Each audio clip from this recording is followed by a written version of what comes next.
Cinema ಮತ್ತೆ ಕತೆ ಬಗ್ಗೆ ಮಾತಾಡ್ತೀನಿ. ಅದಕ್ಕಿಂತ ಮುಂಚೆ ನೀವು ಹೇಳಿದ್ರೆ ಪೈರಸಿ ಮಾಡಿದವ್ರಿಗೆ, ಸೊ ಆ ಪೈರಸಿ ಮಾಡಿದ್ರು ನಿಮ್ಗೂ ಕಳ್ಸಿದಾರೆ. ಈಗ ಕಾಮನ್ ಆಗಿ ಬರುತ್ತಲ್ಲ ಎಲ್ರಿಗೂ ಲಿಂಕ್, ಸಿನಿಮಾ ನಿಮಗ್ ಬಂದಿದ್ಯಾ? ಈಗ ಈ ಸಿನಿಮಾ ನೋಡಿ, ನಾನು ಐ ಡೋಂಟ್ ಟೇಕ್ ಈ ಪ್ಲಾಟ್ಫಾರ್ಮ್ ತಗೊಳಕ್ ಇಷ್ಟಪಡಲ್ಲ, ಬಟ್ ಹೇಳ್ಬೇಕು ಅನ್ಸ್ತದೆ, ನಿಮ್ಮ ಹತ್ರ ಹೇಳ್ತೀನಿ.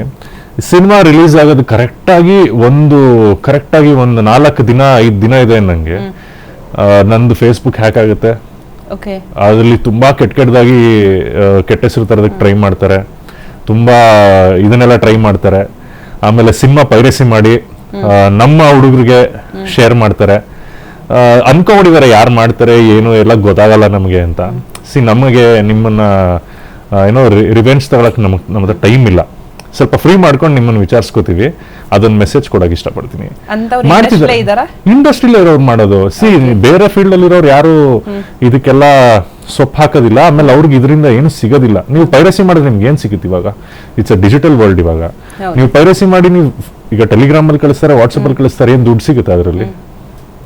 ಅವ್ರಿಗೆ ಏನಂತಂದ್ರೆ ನಾ ಏನೋ ಸಾಧಿಸ್ಬಿಟ್ಟೆ ಅನ್ನೋ ಒಂದು, ಯಾಕೆ ಮಾಡ್ತೀರಾ?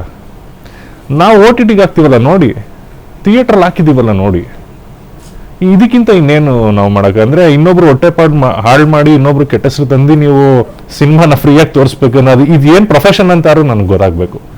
ಮಾಡಬೇಡಿ ಅಂತ ಹೇಳ್ತೀನಿ. ಅವಶ್ಯಕ ನಿಂಗೆ ದುಡ್ಡು ಸಿಗುತ್ತಾ, ನಿಲ್ಸು, ನಿನ್ಗೇನು ಹೊಟ್ಟೆಪಾಡ್ಬೇಕು ನಾವು ಕೊಡಿಸ್ತೀವಿ. ನಿಂಗೆ ದುಡ್ಡು ಸಿಗಲ್ಲ ಅಂದ್ಮೇಲೆ ಏನಕ್ಕೆ ಅಂದ್ರೆ ಬ್ಯಾಡ್ ಇಂಟೆನ್ಷನ್ ಇಂದ ಮಾಡೋವಂಥದ್ದು. ಪೈರಸಿ ಮಾಡಬೇಡಿ ಅಂತ ಹೇಳ್ತೀನಿ ಅಷ್ಟೇ ನಾನು.